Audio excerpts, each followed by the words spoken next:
Hablaremos hoy de los ferrocarriles de la provincia de Buenos Aires.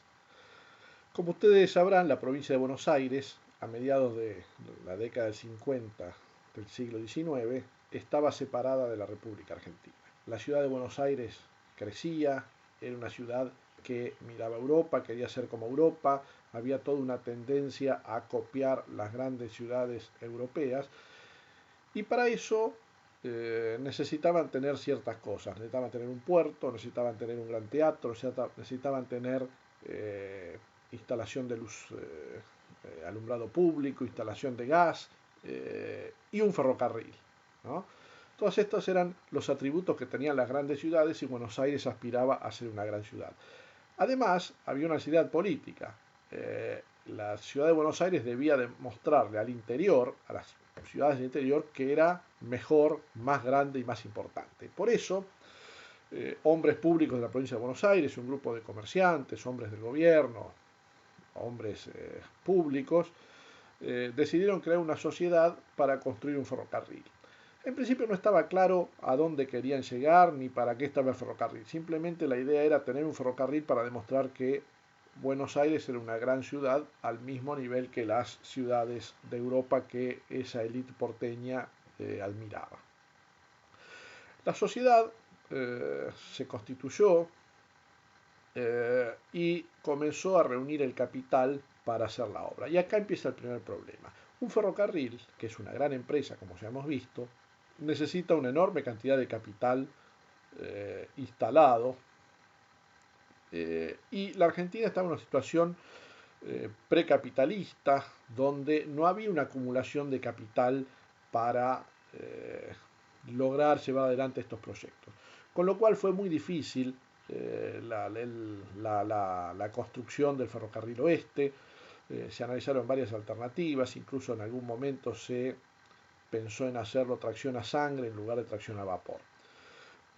Contrataron a un ingeniero francés que fracasó, no pudo construir el ferrocarril por falta de fondos, y entonces el gobierno de la provincia decidió intervenir y comprar acciones del ferrocarril para que se pueda construir. Al mismo tiempo, la sociedad contrató con un ingeniero inglés, William Bragge, que estaba en Buenos Aires construyendo las instalaciones de la usina de gas, y Bragge, que ya tenía experiencia, había construido el primer ferrocarril en Brasil, hizo un contrato, como lo llamaríamos hoy, llave en mano. Se obligó a entregar a la sociedad el ferrocarril construido con el material rodante y en funcionamiento.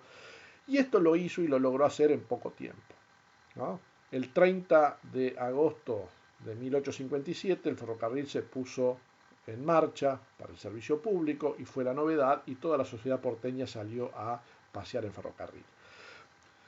Los impulsores del ferrocarril oeste no tenían muy en claro para qué estaba el ferrocarril, con lo cual construyeron un ferrocarril que iba siguiendo la línea hacia el oeste hasta el bosque de la Floresta, como se llamaba, donde la gente iba a hacer picnic, iba a pasear, y donde se había impuesto una novedad, más o menos en la misma época, que era tomar helado, ¿no? Así que fíjense que el primer ferrocarril en Argentina no estaba muy claro para qué era, y los empresarios creían que el gran negocio era llevar a pasear gente para tomar helado, ¿no? Estaban un poco, no habían tomado conciencia de lo que estaban haciendo.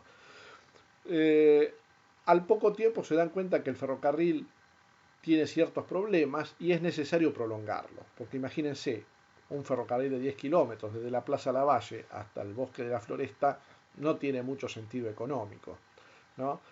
Y cuando empiezan a intentar prolongarlo, primero a Ramos Mejía, después a Morón, después a Merlo, después a Moreno, se encuentran con esta imposibilidad de tener fondos para hacerlo. Ya no había más personas particulares interesadas en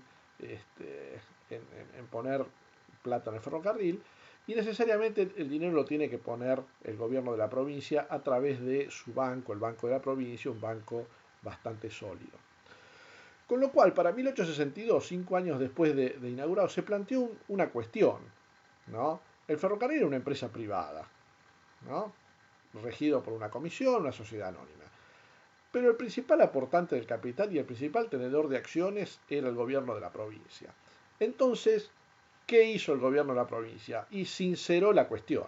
Convirtió al ferrocarril oeste en una empresa del Estado provincial, ¿no?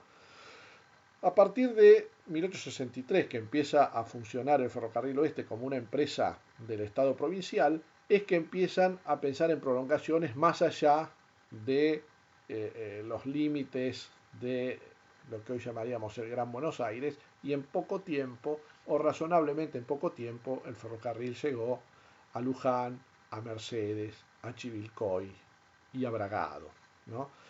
Posteriormente se realizan algunas prolongaciones más. ¿Todo esto cómo? Todo esto financiado básicamente por el Banco de la Provincia.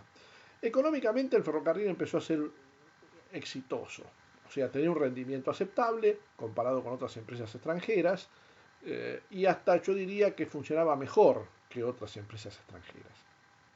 Había tendido también un ramal a Lobos, yendo más para el lado sur de la provincia, ¿no?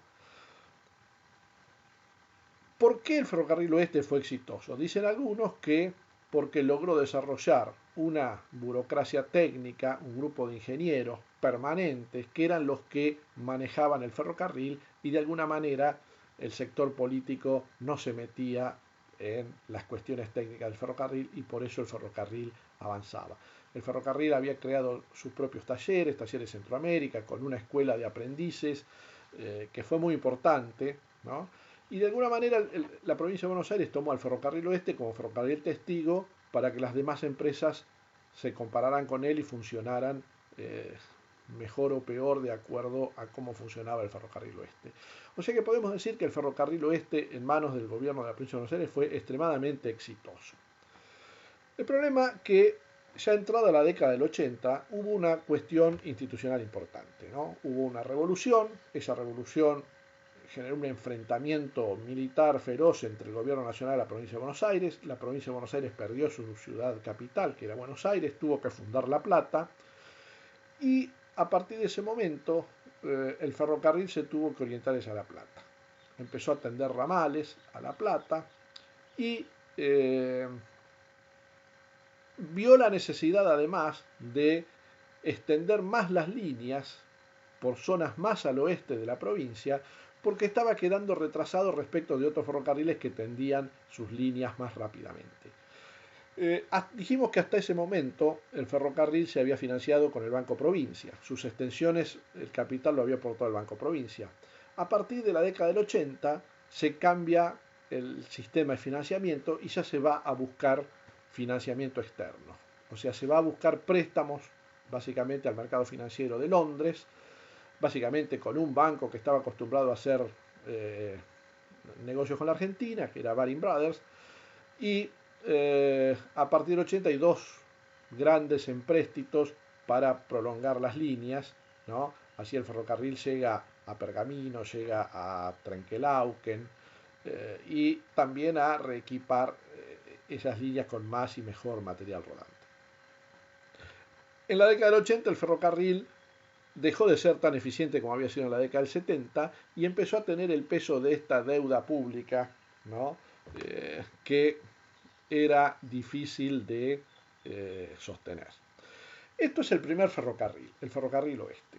El segundo ferrocarril de la provincia de Buenos Aires fue el ferrocarril del norte. El ferrocarril del norte se tendió entre el Retiro y Tigre, y tuvo dos características centrales, o tres características centrales. Primero, fue la primera empresa extranjera, ¿no?, en traer capital y construir un ferrocarril. Se llama Ferrocarril Norte de Buenos Aires, con capitales ingleses. La segunda cuestión, que fue la primera empresa que tuvo una garantía de rendimiento mínimo, o sea, el gobierno le garantizaba que iba a tener determinada rentabilidad. Esto después fue una larga discusión. ¿Cómo se calculaba la rentabilidad? Se le aseguraba un 7% anual. Se veía el capital y lo que ganaba la empresa. Si no llegaba a cubrir ese 7%, el Estado ponía la diferencia. Este era el sistema de garantías que se usó mucho en la Argentina. La tercera característica de este ferrocarril, que estaba pensado para traer las producciones de las quintas de la zona norte del Gran Buenos Aires, y eventualmente funcionar como una conexión con el puerto de Tigre, que era un puerto de donde salían algunos vapores para navegar el Paraná, ¿no? Ahora, el problema es que, a diferencia del oeste, el ferrocarril del norte se construyó paralelo al río, con lo cual tuvo una gran cantidad de arroyos que atravesar y esos encarecieron la obra. Cada vez que había tempestad en el río también dañaba el ferrocarril, con lo cual terminó siendo un ferrocarril muy costoso, costó mucho hacerlo y hubo que reconstruirlo algunas veces. Eso repercutía en las finanzas públicas porque tenía garantía, no llegaba a la rentabilidad que esperaba y el gobierno tenía que poner la diferencia. Lo importante es que el ferrocarril desarrolló un importante tráfico de pasajeros suburbanos. El tercer ferrocarril, tal vez el más importante de la Argentina, no, tal vez no, el más importante de la Argentina fue el Ferrocarril Sud. El Ferrocarril Sud, que se planeó construir desde la Plaza Constitución hasta Chascomús, tenía una intención clara. Es el primer ferrocarril que está pensado básicamente para transporte de carga, que carga la producción agropecuaria de las estancias del sur de la provincia. Cuando en esa época hablamos del sur de la provincia, estamos hablando de Chascomús, no imaginen otro lado. El sur era eso, más allá estaban los indios, no había nada. El ferrocarril Sud fue promovido por un grupo de comerciantes ingleses establecidos en Buenos Aires, lograron conseguir el capital en Inglaterra y constituyeron la empresa. Esa empresa inauguró su línea el 14 de diciembre de 1865 hasta Chascomús y fue la empresa más exitosa de los ferrocarriles argentinos, ¿no? Desde el comienzo el ferrocarril tuvo una garantía, pero al poco tiempo rescindió la garantía, hizo un acuerdo con el gobierno de la provincia, no quiso tener más garantía, y fue un ferrocarril que desde 1865 hasta 1946 nunca tuvo un balance negativo, o sea, fue una empresa exitosa. ¿Por qué? Porque tenían claro lo que querían hacer. Estaba pensado exclusivamente para transporte de la producción agropecuaria, con algunos trenes de pasajeros obviamente, pero básicamente era para eso. El ferrocarril logró expandirse rápidamente por la provincia, a Dolores, Las Flores, Azul, Bahía Blanca, Tandil, ¿no? Y logró ser una gran empresa ferroviaria que empezó a rivalizar con el ferrocarril oeste a ver cuál era la mejor de las empresas ferroviarias, ¿no? Entonces, con este panorama tenemos el origen de los tres primeros ferrocarriles de la provincia de Buenos Aires, que son el ferrocarril oeste, el ferrocarril del norte y el ferrocarril del sur. Estos ferrocarriles, cada uno con sus características, ¿no? Si uno se fija, cada uno va hacia un punto cardinal distinto, ferrocarril norte, oeste, sur. Y esto fue una idea de la provincia de que cada ferrocarril tuviera una zona exclusiva, lo que hablamos en clases anteriores de el modelo francés, ¿no? De que no hubiera competencia entre líneas, sino que cada línea tuviera una zona exclusiva y eso iba a permitir que cada empresa tuviera un potencial tráfico y fuera próspera y no necesitara o no tuviera problemas económicos que requirieran después una ayuda del Estado, ¿no? Así que con esto tenemos el panorama de las tres primeras empresas ferroviarias de la provincia de Buenos Aires.